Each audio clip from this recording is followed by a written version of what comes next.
Road യാത്ര താല്പര്യമുള്ളവർക്ക് എന്തുകൊണ്ടും തിരഞ്ഞെടുക്കാവുന്ന റൂട്ടാണ് കൊച്ചിയിലെ പെരുമ്പടപ്പ് കുമ്പളങ്ങി റോഡ്. റോഡിലെ കുഴികൾ കണ്ടാൽ ആരും തലയിൽ കൈവച്ചു പോകും, അത്രയ്ക്ക് ആഴമുണ്ട് റോഡിലെ കുഴികൾക്ക്. കുടിവെള്ള പൈപ്പിടാൻ പൊളിച്ച റോഡിന്റെ ദയനീയാവസ്ഥ ഇന്നും അവശേഷിക്കുന്നു. മെട്രോ 7 ന്യൂസ് സ്പെഷ്യൽ സ്റ്റോറി, പൊളിച്ചിട്ട റോഡിൽ പൊറുതിമുട്ടി ജനങ്ങൾ. കുമ്പളങ്ങി വഴിയിൽ നിന്നും പെരുമ്പടപ്പിലേക്കുള്ള റോഡിലാണ് നമ്മളുള്ളത്. ഈ റോഡിന്റെ പ്രത്യേകത, എനിക്ക് മുന്നിൽ കാണുന്നത് ഒരു മരണക്കുഴിയാണ്. അനേകം മാസങ്ങളായി കുടിവെള്ള പൈപ്പ് സ്ഥാപിക്കുന്നതിനായി ഈ റോഡിന്റെ കിഴക്കുഭാഗം വെട്ടിപ്പൊളിച്ചിട്ട് അത് ഇന്ന് വരെ പൂർവ്വസ്ഥിതിയിലാക്കുവാനായി അധികാരികൾ തയ്യാറായിട്ടില്ല. ജനങ്ങൾ ദിവസേന എന്നോണം ഈ റോഡിൽ വീഴുകയാണ്. അവർക്ക് അംഗവൈകല്യം സംഭവിക്കുന്നു, അവരുടെ വാഹനങ്ങൾക്ക് കേടുപാടുകൾ സംഭവിക്കുന്നു. അധികാരികൾ തിരിഞ്ഞു നോക്കുന്നില്ല.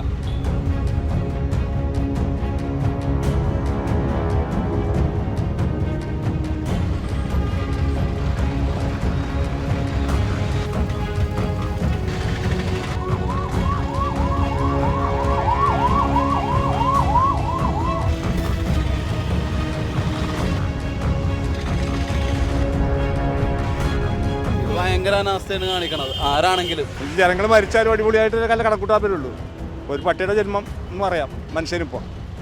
കൗൺസിലർമാർ നല്ലത് ജനസേവനം ചെയ്ത് ഈ രീതിയിലേക്കാക്കി.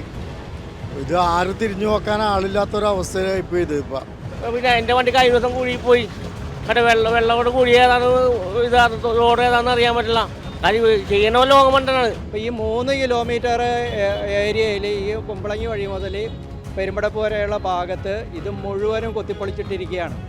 ഇത് ശരിക്കും ഒരു നവംബർ മാസത്തിൽ പണി തുടങ്ങിയിട്ട് മാർച്ച് മാസമാകുമ്പോൾ ഇത് മുഴുവനും ടാർ ചെയ്ത് ഭംഗിയാക്കണം. വെയിലത്ത് പൊടി കൊണ്ടും മഴയത്ത് ചെളി കൊണ്ടും കാലാവസ്ഥയ്ക്കനുസരിച്ച് ജനങ്ങളെ പൊറുതിമുട്ടിക്കുന്ന റോഡിലേക്കാണ് ഇന്ന് മെട്രോ 7ന്റെ ക്യാമറ കണ്ണുകൾ ചെന്നു പതിച്ചത്. ശുദ്ധജല പൈപ്പുകൾ സ്ഥാപിക്കുന്നതിനായുള്ള ജനറോം പദ്ധതിക്കായി പെരുമ്പടപ്പ് കുമ്പളങ്ങി റോഡ് വെട്ടിപ്പൊളിച്ചിട്ട് 5 മാസത്തിലധികമായി. 3 കിലോമീറ്ററോളമാണ് റോഡ് വെട്ടിപ്പൊളിച്ചിരിക്കുന്നത്. റോഡിലെ കുഴികൾ അടയ്ക്കാത്തതിനാലും റോഡ് പൂർവ്വസ്ഥിതിയിൽ ആക്കാത്തതിനാലും ദുരിതപൂർണമാണ് ഈ റോഡിലൂടെയുള്ള ജനങ്ങളുടെ യാത്ര. പെരുമ്പടപ്പ് റോഡിന്റെ ഈ സൈഡിലെ ദയനീയാവസ്ഥ ഭയങ്കര ഇതാണ്. കാര്യം എന്ന് പറഞ്ഞാൽ നമുക്ക് ഒരു തരി സൈഡ് കൊടുക്കാനോ ഒന്നും പറ്റുന്നില്ല. കഴിഞ്ഞ ദിവസം വന്നത് ഈ കുഴിയിലാണ് വീണത്.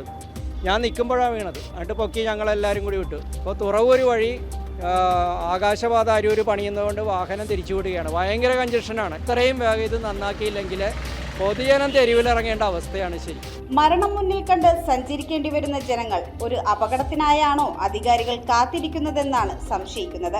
ഏതാണ്ട് ഒരാഴ്ചയോളമായി ഈ റോഡിന് സമീപം തന്നെയുള്ള ശുദ്ധജല പൈപ്പ് പൊട്ടി ജലം ഓടയിലേക്ക് ഒഴുകി തുടങ്ങിയിട്ട്. ജലം പാഴാകുന്നതിനോടൊപ്പം ഇത് മഴക്കാല സാംക്രമിക രോഗങ്ങൾക്ക് കാരണമാകുമെന്ന് ഭയപ്പെട്ട് ജനങ്ങൾ വാട്ടർ അതോറിറ്റിയെ സമീപിച്ചെങ്കിലും ഇതുവരെ ഫലമുണ്ടായിട്ടില്ല. ഒരാഴ്ചയിലധികമായി ഇവിടെ വെള്ളം ഇങ്ങനെ പോയിക്കൊണ്ടിരിക്കുന്നത്. ഇത് മാലിന്യം നിറഞ്ഞാണ്. പോരാട്ട് ഈ റോഡ് 5 മാസമായി നമ്മൾ അമൃതം പദ്ധതിക്ക് വേണ്ടി കുഴിച്ചതാണ്.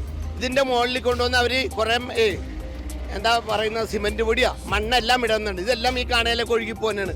ഇപ്പോൾ ഈ റോഡിൻ്റെ അവസ്ഥ നമുക്കറിയാമല്ലോ. ഈ വരുന്ന അഴുക്കളെല്ലാം കുടിവെള്ളത്തിൽ കയറി മഞ്ഞപ്പിത്തം അതുപോലെയുള്ള അസുഖങ്ങൾ വരും. ഗതികെട്ട് രാഷ്ട്രീയ സാമൂഹ്യ സംഘടനകളും റെസിഡൻസ് അസോസിയേഷനുകളും സമരങ്ങൾ നടത്തിയിട്ടും റോഡിനോടുള്ള അധികാരികളുടെ അവഗണന തുടരുകയാണ്. 4 വർഷമായി ഇത് പാസ്സാക്കി കിടക്കുന്ന തുകയാണ്.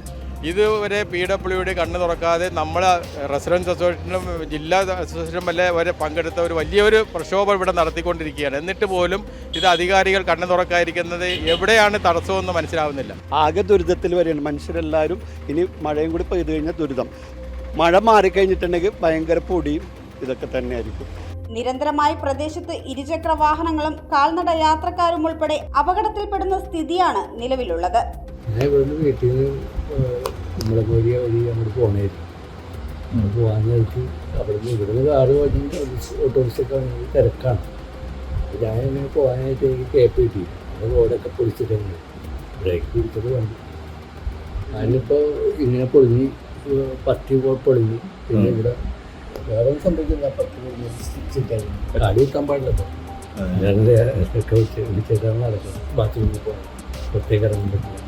റോഡ് നന്നാക്കാനാകാം അധികൃതർ മണ്ണും കൽപ്പൊടിയുമെല്ലാം ഇറക്കിയിരുന്നുവെങ്കിലും അവയെല്ലാം ഓടയിലേക്ക് തന്നെ മഴവെള്ളത്തിൽ ഒലിച്ചിറങ്ങുകയാണ്. റോഡിനാവശ്യമായ വീതിയില്ലാത്തതും ദേശീയപാതയിൽ ആകാശപാത നിർമ്മാണം നടക്കുന്നതും റോഡിലെ ഗതാഗത കുരുക്കിന് കാരണമായിരിക്കുന്നു. ഇത് ഭയങ്കര വെള്ളത്തോടെ വഴിയാണ്. ഇത് മെയ് ഫസ്റ്റ് ചെയ്യുന്ന കാര്യങ്ങളാണ്. ഈ മെയ് ലാസ്റ്റ് മഴ പെയ്യുന്ന ജൂൺ മഴ പെയ്യുന്ന അറിയില്ലാക്കും.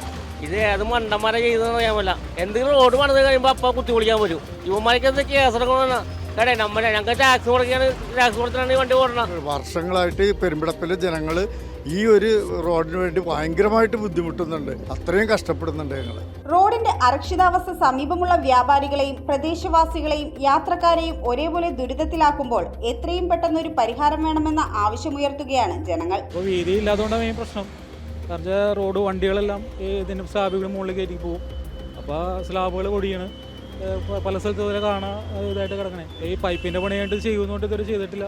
പൈപ്പ് ഇട്ടിട്ട് പോയിട്ട് വീണ്ടും വണ്ടി കയറി പൊട്ടിയിട്ട് ഇപ്പോൾ 2 ആഴ്ചയോളമായി. ഒരുപാട് ആക്സിഡൻറ്റ് നടക്കണം, അതാണ് ഏറ്റവും വലുത്. ഒരുപാട് വണ്ടിക്കാർ, 2 വീലറുകാർ ഒരുപാട് പേര് ഇവിടെ വന്ന് വീഴുന്നുണ്ട്. എന്നീ റോഡ് ഗതാഗത യോഗ്യമാകുമെന്ന് കാത്തിരിക്കുകയാണ് ജനങ്ങളോടൊപ്പം മെട്രോ 7 ന്യൂസും. News bureau, Kochi. ഇഷ്ടമായി. നല്ല ടേസ്റ്റ്. എന്താ ചോദിച്ചത്? പങ്കുവയ്ക്കൂ സ്നേഹത്തിന്റെ രുചി. The salt restaurant.